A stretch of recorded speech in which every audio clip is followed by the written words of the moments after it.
নমস্কার বন্ধুরা, আজকে আবার অন্যরকম ভিডিও নিয়ে তোমাদের কাছে হাজির হয়েছি। তোমরা দেখতেই পাচ্ছ ভিডিওটার মধ্যে আমার ঠাকুর ঘর, মা লক্ষ্মী, গণেশ, নারায়ণ।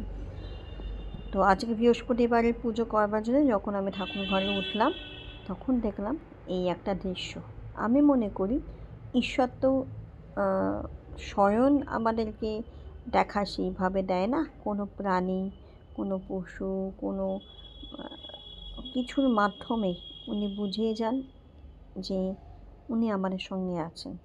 তো মা লক্ষ্মীকে সকালবেলায় প্রসাদ দেওয়া হয়েছিল, ওই প্রসাদটা তুলতে এসেছিলাম এবং বৃহস্পতিবারের যে পুজো হয় সন্ধে, সেটা দিতে এসেছিলাম।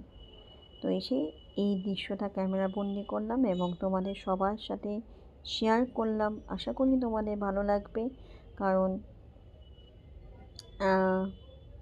এটা হয়তো অনেকের কাছে কমন মনে হতে পারে যে এরকম হয়েই থাকে, বাট আমি সব জিনিসেই একটু অন্য কিছু খুঁজি, অন্য কিছু দেখি।